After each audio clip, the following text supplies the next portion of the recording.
Hello everyone, welcome to my channel. और आज हम क्लास 10th का मैथ्स का आंसर की देखेंगे। ओके। और आंसर की में भी हम कौन सा एग्ज़ाम का देखेंगे? हम बेसिक, जो आपका बेसिक एग्ज़ाम हुआ था, जिन बच्चों का बेसिक मैथ्स का एग्ज़ाम हुआ था वो लोग अपना आंसर चेक कर सकते हैं इस आंसर की से। तो चलिए शुरू करते हैं। और मैं एक और अच्छी बात है कि मैं ये सिर्फ हिंदी मीडियम में करा रहा हूँ। जितने भी सवाल होंगे सिर्फ और सिर्फ हिंदी मीडियम में होंगे, तो मैं आपको समझाऊंगा भी सिर्फ हिंदी मीडियम में। ठीक है, ठीक है। चलिए, तो देखिए पहला सवाल क्या है कि हमें एलसीएम 850 और 500 का एलसीएम निकालना है। और ये आंसर्स दिए हुए हैं, बट हमें इसको सही आंसर कौन सा ये हमें टिक करना है। तो देखिए, अगर मैं एलसीएम निकालूं 500 एंड 850 का, तो पहले देखो फैक्टर निकाल लेते हैं। फैक्टर मतलब कि बच्चों गुणनखंड। ठीक है, देखिए गुणनखंड हम कैसे निकाल सकते हैं बच्चों? 500 को हम लिख सकते हैं 2 इंटू 2 इंटू 5 इंटू 5 इंटू 5। देखिए 5 5 जा 25, 25 5 जा 125, 125 2 जा 250, 250 2 जा 500। ठीक है, तो ऐसे करके कर सकते हैं। और 850 का गुणनखंड हम कैसे कर सकते हैं? देखिए 17 पंचे 85 होता है और 5 दूनी 10 होता है। बस हो गया।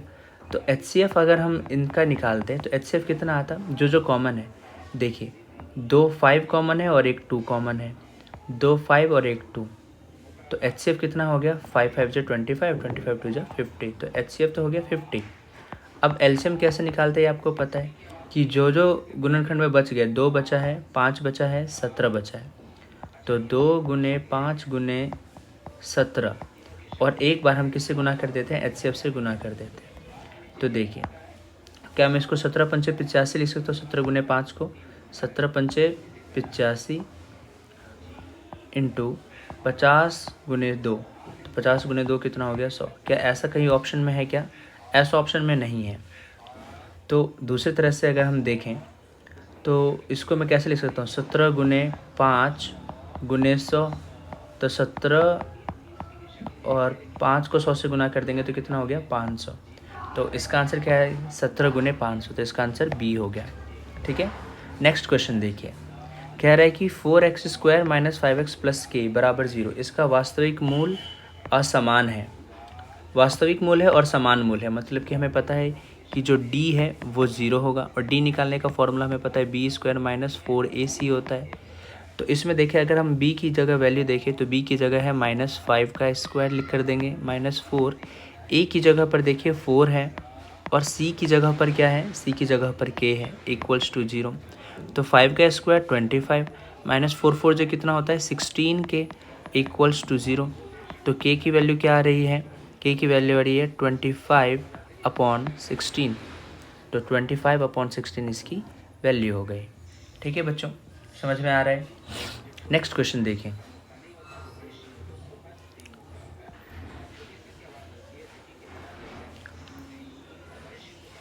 किसी बंटन का माध्यक और माध्य, हमें माध्य दे रखा है 21 और माध्यक दे रखा है 23। हमें बहुलक निकालना है। तो इसमें आपको पता होगा माध्यक, माध्य और बहुलक का क्या सूत्र होता है। तो देखिए, ये फॉर्मूला होता है 3 माध्यक बराबर 2 माध्य प्लस बहुलक होता है। ठीक है, तो देखिए 3 माध्यक की जगह हम क्या लिखेंगे? माध्यक की जगह है 23, तो इंटू 23 बराबर 2 गुने माध्य की जगह कितना है? 21 बराबर बहुलक। ठीक है, देखें तो 23 को 3 से गुना करेंगे तो कितना आ जाएगा? 69। और 21 को 2 से गुना करेंगे तो 42, और 42 को अगर हम इस तरफ ले आएंगे तो ये हो जाएगा माइनस में, बराबर बहुलक। देखिए, तो 69 में से 42 गया तो कितना बच गया? 9 में से 2 गया तो 7, और 6 में से 4 गया तो 2। तो बहुलक कितना आ गया हमारा? 27 आ गया। तो 27 कहाँ है? 27 हमारा आंसर हो गया ए। अब अगला क्वेश्चन देखिए। एक लंबवृत्तीय शंकु है, ठीक है। शंकु जानते हैं सब लोग, शंकु ऐसा होता है, ठीक है। शंकु की ऊंचाई और त्रिज्या हमें दिया हुआ है। ऊंचाई कितना दिया हुआ है? ऊंचाई दे रखा है 24 सेंटीमीटर और त्रिज्या हमें दिया हुआ है 7 सेंटीमीटर। बोल रहा है इस शंकु की त्रियक ऊंचाई मतलब कि हमें एल निकालना है, और एल निकालने के लिए हम क्या फॉर्मूला लगाएंगे? H square plus R square. और एच की जगह हम क्या लिखेंगे? एच की जगह लिखेंगे 24 का स्क्वायर और आर की जगह लिखेंगे 7 का स्क्वायर। तो 24 का स्क्वायर कितना होता है? 24 का स्क्वायर होता है 576 और 7 का स्क्वायर होता है 49। तो अगर इन दोनों को हम ऐड करेंगे तो 625, और 625 कितने का स्क्वायर होता है? 625 स्क्वायर होता है 25 का। तो एल की वैल्यू कितनी आ गई? 25 सेंटीमीटर, ये रहा, ठीक है। अगला क्वेश्चन नंबर 5 देखिए। यह द्विघाती बहुपद है, इसका एक शून्यांक -3 है, तो हमें अल्फा का मान निकालना है। तो देखिए समीकरण क्या है? समीकरण है अल्फा -1 का square plus alpha x plus 1, ये है। और शून्यांक है मतलब कि x की वैल्यू हम -3 यूज़ कर सकते हैं। तो अल्फ़ा -1 x की जगह -3 का स्क्वायर, फिर प्लस अल्फ़ा x की जगह हम कितना यूज़ करेंगे? -3 प्लस 1। तो अल्फ़ा -1 -3 का स्क्वायर क्या होता है? 9 plus minus minus 3 alpha plus 1। 9 को अगर अल्फ़ा से मल्टीप्लाई करेंगे तो क्या हो जाएगा? 9 alpha minus 9 minus 3 alpha plus 1 equals to 0 लिखेंगे बच्चों, ठीक है, क्योंकि ये x की वैल्यू -3 इसका एक शून्यांक है। तो देखिए 9 अल्फ़ा में से 3 अल्फ़ा गया तो कितना अल्फ़ा बचा? 6 अल्फ़ा माइनस 9 और प्लस है। माइनस प्लस क्या होता है बच्चों? माइनस प्लस होता है माइनस। तो 9 में से 8 गया तो -8 बराबर 0। अब देखिए 6 अल्फ़ा बराबर हम क्या लिख सकते हैं? ये -8 है, इस तरफ आएगा तो क्या हो जाएगा? +8। और ये 6 मल्टीप्लाई में है, दूसरी तरफ जाता है तो क्या हो जाएगा? डिवाइड में। तो 8/6 इसको हम कैंसिल कर सकते हैं। 2 3 × 6 एंड 2 2 × 4। तो अल्फ़ा की वैल्यू कितनी आ रही है? 4/3, ठीक है। तो 4/3 कहाँ है? ये हमारा इसका आंसर सी हो जाएगा। अगला क्वेश्चन देखिए। 52 पत्तों को अच्छी प्रकार से फेंटी गई है। ताश की गड्डी मतलब कुल पत्ते कितने हैं बच्चों? 52 है, ठीक है। PE हमें निकालना है। एक पत्ता निकाला गया है, निकाले गए पत्ता लाल रंग का बेगम हो। लाल रंग का बेगम कितना होगा बच्चों? लाल रंग के बेगम 2 होते हैं, ठीक है। तो इसकी प्रायिकता अगर इसको दो को 52 से काटेंगे तो कितनी बार में कटेगा? 1/26। तो इसका आंसर कितना हो गया? 1/26। तो इसका आंसर डी हो गया। अगला क्वेश्चन देखिए। यदि कोई निश्चित चर x क्रम में व्यवस्थित असंख्याकी आंकड़ों को 2 समान भागों में विभाजित करती है तो x का मान क्या होगा? देखो 2 समान भागों में विभाजित करती है, ठीक है, तो इसको हम कहते हैं माध्यक। क्या कहते हैं? माध्यक। इस बात को याद रखिएगा बच्चों। अगला क्वेश्चन। 3 सिक्कों को एक साथ उछाला गया है, मात्र एक पट आने की प्रायिकता ज्ञात कीजिए। तो देखिए जब 3 सिक्के उछाले जाते हैं तो क्या क्या आउटकम होते हैं? या तो तीनों हेड आएगा, या 2 पे हेड 1 पे टेल, या पहले पे हेड दूसरे पे टेल तीसरे पे हेड, या पहले पे टेल बाकी 2 पे हेड। या फिर ऐसे भी हो सकता है कि तीनों पर टेल आए, या 2 पर टेल 1 पर हेड, या पहले पे टेल दूसरे पे हेड तीसरे पे टेल, या पहले पे हेड दूसरे पे टेल और तीसरे पर भी टेल। तो इसमें पूछा है कि मात्र एक पट आए, तो मात्र एक पट कौन सा है? 1 2 3, ये 3 ऐसे हैं जिसमें मात्र एक पट हैं। तो मात्र एक पट है 3, और टोटल कितनी आउटकम्स है? 1 2 3 4 5 6 7 8, तो टोटल 8 है। तो इसका आंसर क्या हो जाएगा? 3/8। तो आंसर डी हो जाएगा। अगला साइन थीटा है 1/3, हमें सेक थीटा निकालना है। तो देखिए साइन थीटा कैसे निकालते हैं? साइन थीटा निकालते हैं लंब बट्टे कर्ण। तो मतलब लंब की जगह हमें कितना दे रखा है? 1, और कर्ण की जगह दे रखा है 3। अब सेक थीटा निकालना है तो पहले हम क्या निकाल लेते हैं? आधार निकाल लेते हैं। तो यदि लंब 1 है और कर्ण 3 है तो आधार निकालने के लिए हम कौन सा फॉर्मूला लगाएंगे? हम फॉर्मूला लगाएंगे कि कर्ण के स्क्वायर में से लंब का स्क्वायर घटा देते हैं। तो कर्ण कितना है? 3 का स्क्वायर हो जाएगा 9, और लंब की जगह 1, तो 1 का स्क्वायर 1, तो ये कितना हो गया? √8, और 8 को हम लिख सकते हैं 2√2। तो आधार कितना हो गया? 2√2। अब देखिए बच्चों सेक थीटा निकालने का फॉर्मूला क्या होता है? सेक थीटा निकालने का फॉर्मूला होता है कर्ण बटे आधार। तो कर्ण कितना है, कर्ण देखिए बच्चों, कर्ण है 3, तो 3, और आधार की जगह क्या लिखेंगे 2√2। तो इसका आंसर क्या हो गया 3/2√2। इसका मतलब आंसर बी। अगला सवाल,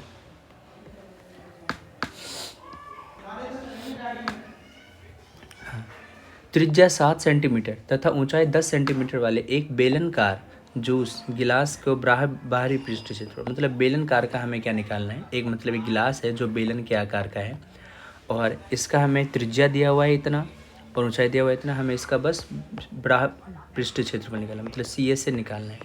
और CS से निकालने का फॉर्मूला क्या होता है 2πRH। तो 2 आपको पाई की वैल्यू कुछ नहीं दी हुई, मतलब 22/7 यूज़ कर सकते हैं। R की जगह 7 दिया हुआ है और H की जगह कितना दिया हुआ है 10। तो देखिए 7 से 7 कट गया, 22 को 2 से गुना करेंगे तो 44 × 10, 44 को 10 से गुना कर देंगे तो कितना हो जाएगा 440 सेंटीमीटर स्क्वायर। कहाँ है, ए आंसर हो गया इसका।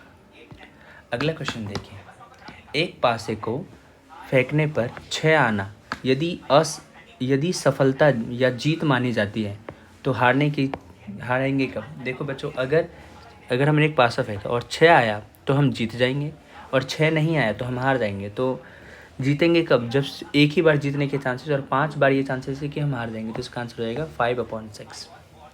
ठीक है। अगला सवाल, बिंदुओं 2-2 के बीच की दूरी। तो बच्चों इसमें हम दूरी सूत्र लगाएंगे और दूरी सूत्र आपको पता है बच्चों, दूरी सूत्र कैसे निकालते हैं, √x2 - x1 का स्क्वायर और y2 - y1 का स्क्वायर। तो ये x2 है और ये है y2। तो अब डिस्टेंस फार्मूला में x2 की जगह हम -2 रख देंगे और -x1 की जगह पर कितना है 2, तो 2 रख देंगे इसका स्क्वायर। फिर y2 की जगह पर कितना रखेंगे 3, -y1 की जगह पर कितना रख देंगे -3, तो +3 का स्क्वायर हो गया। अब देखिए माइनस क्या होता है प्लस, तो -4 का स्क्वायर और फिर 3 कितना होता है 6 का स्क्वायर। तो -4 का स्क्वायर कितना होता है 16 और 6 का स्क्वायर कितना होता है 36। तो 6 और 36 कितने हो गए बच्चों 52। फिर 52 को कैसे लिख सकते हैं 13 × 4 और 4 कितने का स्क्वायर होता है 2 का, तो इसका आंसर हो गया 2√13। तो 2√13 क्या है, ए आंसर है इसका। नेक्स्ट क्वेश्चन देखिए कि sin square theta plus sin theta plus cos square theta का मान 2 हो, जब थीटा का वैल्यू क्या होना चाहिए। तो देखिए हमें पता है sin square theta plus cos square theta और प्लस कॉस sin थीटा है ना। तो sin square theta plus cos square theta की वैल्यू पहले से ही 1 होता है। sin थीटा, अब देखिए थीटा की क्या वैल्यू हो कि यहाँ 1 हो, तो थीटा की वैल्यू 90 पर कितनी होती है sin थीटा, sin 90 कितना होता है sin 90 होता है 1। तो अगर थीटा 90 रहता तो ये 1 और इसकी वैल्यू भी 1 हो जाती है और 1 1 1 2 होता। तो इसका मतलब थीटा की वैल्यू कितनी होनी चाहिए 90 होनी चाहिए। अगला सवाल देखिए, एक वृत्त के व्यास की लंबाई 6 सेंटीमीटर है। इस व्यास का एक सिरा -4,0 है, तो दूसरा सिरा जो कि x अक्ष पर है क्या होना चाहिए। तो देखिए एक वृत्त है, इसका व्यास है, इसकी दूरी कितनी है 6 सेंटीमीटर है। तो ये जो दूरी है, एक इसका पॉइंट दे रखा है -4,0 और एक ये नहीं पता है पर ये बोला है कि ये एक्स अक्ष पर है। तो आपको पता है एक्स अक्ष पर हमेशा वाई का जो कोऑर्डिनेट होता है वो क्या होता है 0 होता है। तो इसकी वैल्यू हो जाएगी x,0। अब इन दोनों के बीच की दूरी कितनी है 6। अगर हम फिर से दूरी सूत्र लगाएं तो दूरी सूत्र लगाएं, यहाँ पर डिस्टेंस दे रखा है 6, तो x माइनस में ये x2 माइनस ये x1, तो ये माइनस यहाँ प्लस इसका स्क्वायर और y1 भी 0 है और y2 भी 0, तो ये तो 0 ही होगा। ठीक है, ये रूट है इधर, ये रूट इधर आ जाता है तो क्या होता है इस पर स्क्वायर हो जाएगा और यहाँ क्या बचा x+4 का स्क्वायर। तो देखिए स्क्वायर से स्क्वायर काट देता हूँ और 6 ये +4 है इधर आएगा तो क्या हो जाएगा -4 = x। तो x की वैल्यू कितनी आ गई 2 आ गई। तो x की वैल्यू कितनी आ गई 2, तो ये पॉइंट क्या हो गया 2,0। ये समझ में आ रहा है बच्चों। अब देखिए k का वह मान ज्ञात कीजिए जिसके लिए रैखिक युग्म 5x + 2y - 7 0 = 0 तथा ये जो है इसका कोई हल नहीं है। तो कोई हल नहीं है तो इसका मतलब a1/a2 b1/b2 c1/c2 सभी क्या होंगे इक्वल होंगे। तो a1 की जगह हम क्या लिखेंगे 5 और a2 की जगह क्या लिखेंगे, a2 की जगह लिखेंगे 2 और b1 की जगह लिखेंगे 2 और b2 की जगह क्या लिखेंगे k।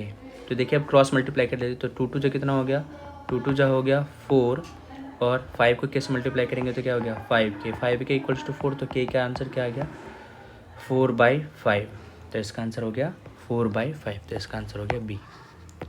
अगला सवाल, k के किस मान के लिए बहुपद के शून्यांक का गुणनफल 2 होगा। तो इसके शून्यांकों का गुणनफल मतलब अल्फ़ा इंटू बीटा कितना होना चाहिए 2, और हमें पता है अल्फ़ा इंटू बीटा हम कैसे निकालते हैं, अल्फ़ा इंटू बीटा हम निकालते हैं c/a से इक्वल्स टू 2। तो देखिए c कितना है बच्चों इस इक्वेशन में, ये c है, ये b है और ये a है। तो c की जगह कितना है, c की जगह है -7 और a की जगह कितना है k इक्वल्स टू 2। अब k का आंसर अगर इसको हम सॉल्व करेंगे तो कितना आ जाएगा, k का आंसर आ जाएगा -7/2, मतलब ये यहाँ चला गया और ये यहाँ आ गया। तो k का आंसर -7/2 इसका आंसर बी सही है।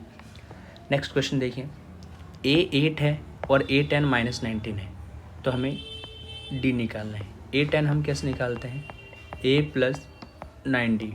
तो a 10 का वैल्यू हमें पता है -19 और a नहीं पता है, पता है हमें 8, 9 d की वैल्यू हमें निकालनी है। तो 8 प्लस में इधर जाएगा तो माइनस, तो 19 - 8 equals to 9d, minus minus plus, तो ये कितना हो गया 27, 9d। 9 से 27 कितने टाइम्स में कटेगा, -3 टाइम्स में, तो d की वैल्यू कितनी आ गई -3, तो d की वैल्यू -3, ये सही है। नेक्स्ट देखिए बच्चों क्वेश्चन नंबर 18, बिंदुओं और ये मिलने वाले मध्य बिंदु हमें निकालना है। तो मध्य बिंदु सूत्र हम यूज़ कर सकते हैं, ये x1 है, ये y1 है, ये x2 है, ये y2 है। और मध्य बिंदु सूत्र क्या होता है, मध्य बिंदु सूत्र होता है x1 + x2/2 x निकालने के लिए, और y निकालने के लिए क्या होता है y1 + y2/2। तो देखिए अगर मैं पहले x1 निकालूँ तो x1 की जगह पर कितना है -1 और x2 की जगह पर है 8/2, प्लस माइनस क्या होता है माइनस, तो ये हो गया 7/2। तो x तो हो गया 7/2, तो 7/2 ये वाला आंसर नहीं हो सकता। अब देखिए ये तीनों में से सही है। अब देखिए y निकालते हैं, तो y निकालने का क्या है कि y1 की जगह क्या लिखेंगे 3 और y2 की जगह लिखेंगे 3/2/2। एलसीएम लेंगे यहाँ पर कुछ नहीं मतलब, तो 3 2 जा 6, 6 में 9 जोड़ेंगे तो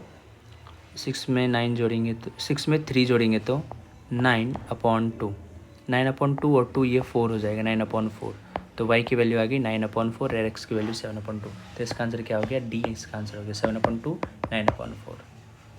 ठीक है। नेक्स्ट क्वेश्चन असर्शन रीजनिंग वाला है, मतलब अभिकथन और तर्क वाला। देखिए कह रहे कि यदि केंद्र O वाले वृत्त से बाहरी बिंदु से दो स्पर्शरेखाएं खींची गई हैं PA और PB खींचे गए, तो चतुर्भुज OAPB एक चक्रीय चतुर्भुज है। तो OAPB एक चक्रीय चतुर्भुज है। चक्रीय चतुर्भुज में क्या होता है कि आमने सामने के कोणों का जोड़ कितना होना चाहिए, वो 180। तो इसमें आपको पता है कि ये 90 होता है, ये 90 होता है, इन दोनों का जोड़ कितना होता है 180 होता है। तो ये बात बिल्कुल सही है। ठीक है। अब देखिए एक चक्रीय चतुर्भुज के सम्मुख कोण समान होते हैं, समान नहीं होते हैं, संपूरक होते हैं। यहाँ पर इसे संपूरक लिखना चाहिए, समान नहीं होता है। तो इसका आंसर ए है, क्योंकि ये वाला तो सही है लेकिन ये वाला गलत है। तो इसका आंसर क्या हो जाएगा, सॉरी सी होना चाहिए, मैंने गलत लिख दिया। इसका आंसर सी होना चाहिए। नेक्स्ट देखिए बोल रहा है अभिकथन px के शून्यांक -1 और 3 है। तो देखिए -1 सॉल्व मत करिएगा, इसे क्या करो बस -1 रख के चेक करो। तो -1 रख के चेक करेंगे तो -1 का स्क्वायर +1 हो जाएगा, -1 का स्क्वायर +1 -2, तो ये 2 हो जाएगा, -3 2 1 3 3, तो ये कट गया। तो ये तो सही बात है।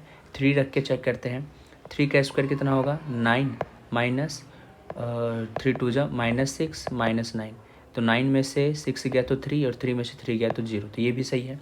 दोनों इसके शून्यांक है, अभिकथन तो बिल्कुल सही है। अगला बहुपद x² - 2x का ग्राफ x अक्ष को -1,0 और 3,0 पर काटता है, सही बात है। तो इसका आंसर हम ए लगा सकते हैं बच्चों। ठीक है। तो आई होप आपको समझ में आया होगा। Thank you.